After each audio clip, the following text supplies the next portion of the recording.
Hello dear students, good morning to all of you. You are welcome to this channel. आज हम हमारी जो प्रश्नावली 16.3 है उसके बारे में डिस्कस करने वाले हैं। 16.3 में आपको शंकु होता है, उस शंकु के आयतन, वक्र पृष्ठ और संपूर्ण पृष्ठीय क्षेत्रफल आदि के बारे में आपको संपूर्ण जानकारी मिलेगी। ओके स्टूडेंट्स, तो सबसे पहले तो हम ये सोचे शंकु कैसा होता है।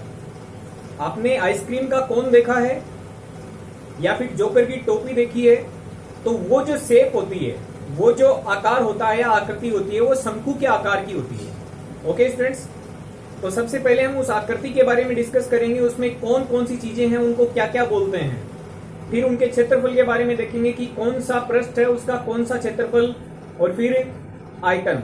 इनके सूत्र भी देखेंगे और सवाल भी करेंगे। ओके स्टूडेंट्स, तो जो नए हैं वो चैनल को लाइक शेयर सब्सक्राइब करना ना भूलें। देखिएगा, आज पढ़ने हम हमारा शंकु, ठीक है।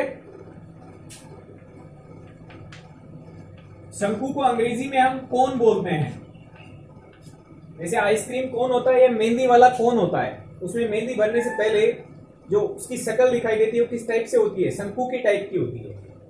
तो देखो, शंकु आपको इस टाइप का भी दिखाई दे सकता है या फिर इस टाइप से भी हो सकता है। ये आकृतियां कैसी होती हैं? शंकुआकार आकृति होती है, ठीक है। अब देखिएगा, ये जो बिंदु होता है, ये बिंदु होता है शंकु का शीर्ष।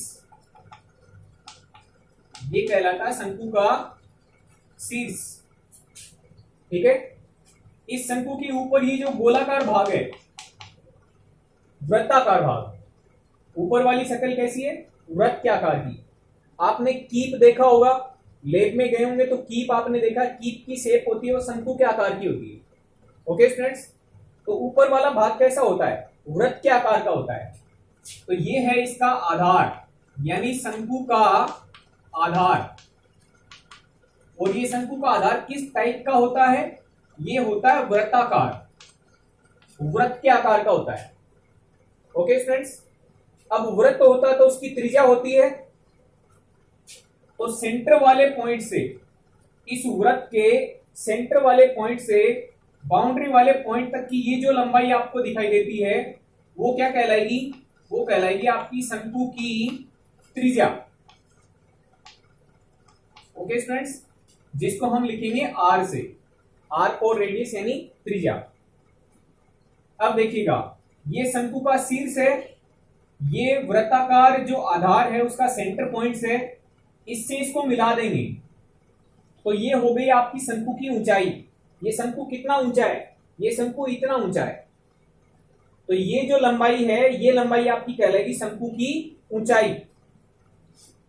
तो इसको बोलेंगे हम शंकु की ऊंचाई। ऊंचाई को अंग्रेजी में हाइट बोलते हैं, इसलिए इसको किससे लिखेंगे? एच से लिखेंगे। ओके स्टूडेंट्स, इसमें एक नई चीज और है। शीर्ष वाले बिंदु से इस बिंदु तक की ये जो आपको लंबाई दिखाई दे रही है, ये लंबाई समझ लो, या इस बिंदु से लेके यहां तक की ये लंबाई समझ लो, ये कहलाती है शंकु की तिरछी ऊंचाई। इसका नाम क्या होगा? शंकु की तिरछी ऊंचाई, या फिर इसको बोलेंगे शंकु की तिर्यक ऊंचाई।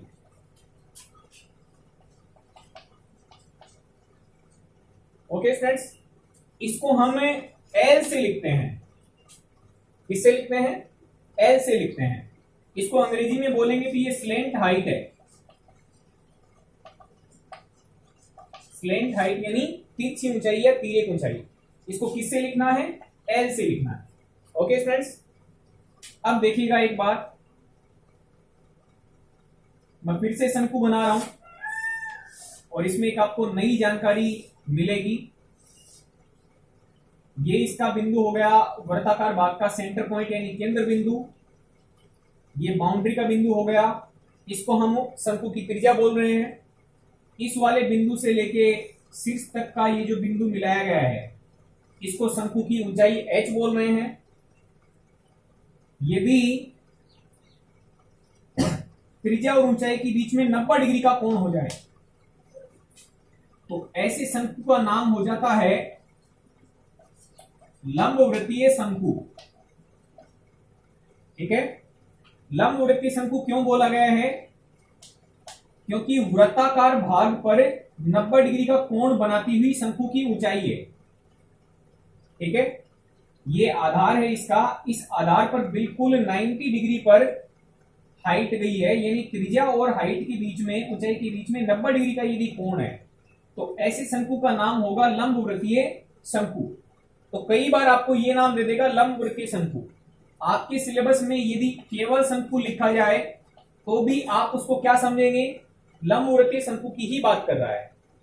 ओके स्टूडेंट्स, तो इस नाम में कंफ्यूज मत होना। लंबवृत्तीय शंकु या फिर आपके सिलेबस के अनुसार ओनली शंकु बोला जाएगा। और शंकु लंबवृत्तीय शंकु है क्योंकि आर और एच के बीच में लंबवत 90 डिग्री का कोण है। ठीक है, इसको हमने क्या बोला था? तिर्यक ऊंचाई। इस बिंदु से लेकर इस बिंदु तक की ये जो आपको दिखाई दे रही है लंबाई, ये है तिर्यक ऊंचाई एल। ठीक है, तो ये तो इसके बारे में थोड़ी जानकारी थी। अब हमारे सूत्र आएंगे। शंकु पर आधारित कुछ सूत्र हैं जिन पर आधारित आपकी प्रश्नावली 16.3 है। ज्यादा सूत्र नहीं है, देखिएगा। सबसे पहली बात करें तो ये वृत्ताकार भाग है ऊपर वाला, तो इसका मतलब ये शंकु का आधार कहलाएगा। शंकु को यदि उल्टा बना देंगे आप, यदि ये समझे कि आधार नीचे होता है तो ये नीचे बन गया आधार। ठीक है, तो हमें एक सूत्र ये देख सकते हैं, शंकु के आधार का क्षेत्रफल।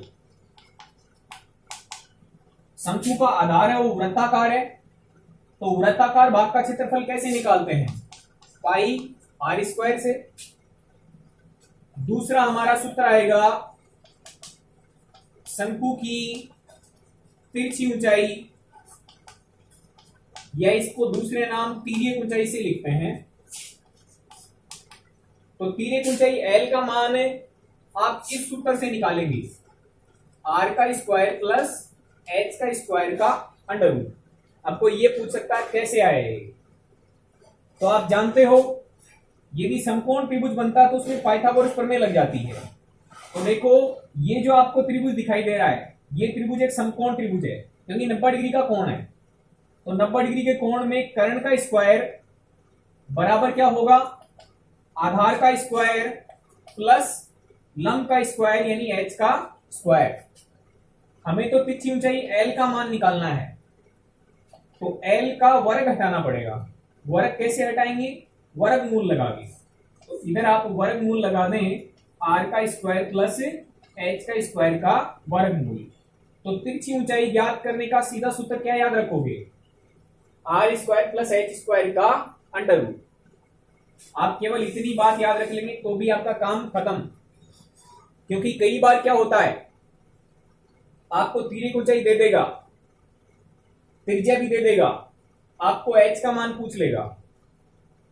तो आप यदि पाइथागोरस थ्योरम वाला सूत्र याद रख लें तो आसान है, इसी में रख देंगे। आपको एच का मान निकालना पड़े निकाल सकते हैं, आर का मान निकालना पड़े निकाल सकते हैं, यदि एल का मान निकालना पड़े तो भी निकाल सकते हैं। तो बेसिक आपका पाइथागोरस थ्योरम वाला यानी पाइथागोरस प्रमेय वाला ये सूत्र है। आप इसको याद कर लेंगे, ये अपने आप याद हो जाएगा। यदि दो ये पूछे जाएं तो भी निकाल सकते हो। ओके स्टूडेंट्स, तो ये आपका दूसरा सूत्र था। तीसरे सूत्र के बारे में डिस्कस करते हैं। तीसरा इसका महत्वपूर्ण सूत्र है शंकु का वक्र पृष्ठीय क्षेत्रफल।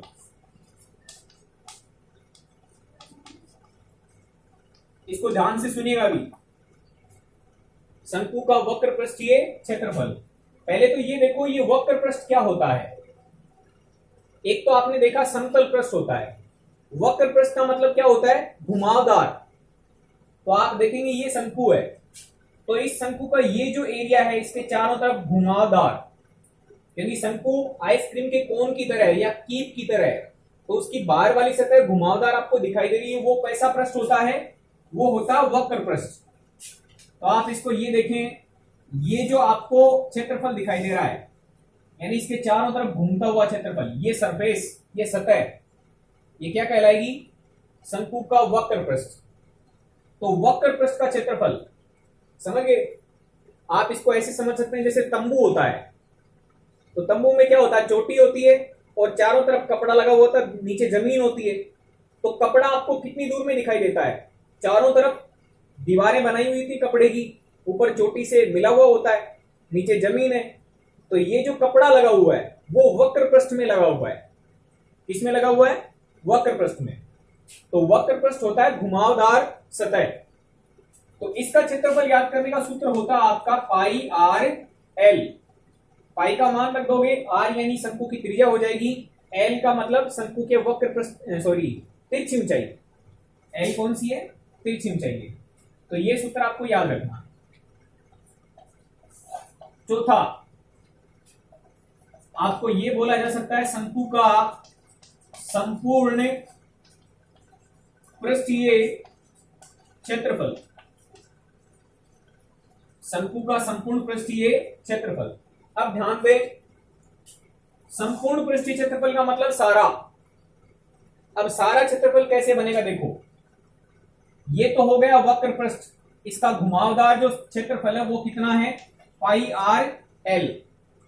तो एक क्षेत्रफल तो ये घुमावदार है और एक क्षेत्रफल ऊपर वाला भी है। कौन सा? वृत्ताकार भाग का क्षेत्रफल।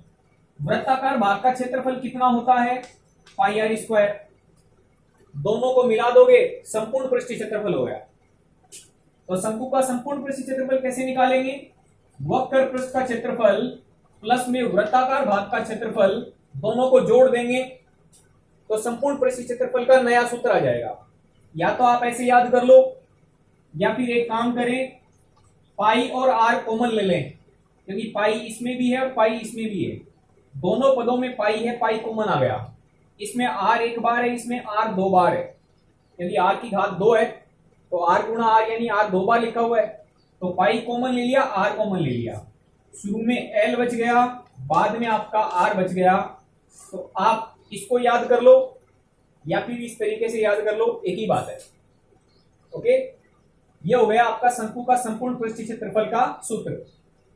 लास्ट में एक सूत्र आपका बचता है इसका, शंकु का आयतन। शंकु का आयतन, शंकु का आयतन ज्ञात करने का सूत्र होता है, आपने बेलन वाला याद किया था, पाई आर स्क्वायर गुणा एच। ये किसका होता है? बेलन का होता है। तो बेलन के आयतन का तीसरा हिस्सा होता है शंकु का आयतन। तीसरा हिस्सा मतलब 3 से भाग दे दो। तो हम कैसे याद करेंगे? शंकु का आयतन बेलन के आयतन का तीसरा हिस्सा होता है, यानी 1/3 pi R square H. Okay students, तो ये आपके कुछ इसके सूत्र थे। इन सूत्रों को आप याद कर लोगे, बार बार इनको समझ के याद कर लें, भूलेंगे नहीं, और आपकी एक्सरसाइज में से 3 नंबर का क्वेश्चन बनेगा, डेफिनेटली आप कर पाओगे। ओके स्टूडेंट्स, तो ये था आपका बेसिक इंट्रोडक्शन आज का शंकु का। नेक्स्ट जो वीडियो होगा उसके अंदर हम शंकु के कुछ क्वेश्चंस करेंगे। मैंने ऑलरेडी आपको 2 क्वेश्चन लिख के पहले दे दिए हैं, आगे 2-3 क्वेश्चन और करेंगे, फिर कंप्लीट एक वीडियो बनाएंगे 5 क्वेश्चंस का रिलेटेड। ओके स्टूडेंट्स, तब तक आप ये फॉर्मूले याद करें, लिख लें। Okay students, thank you very much.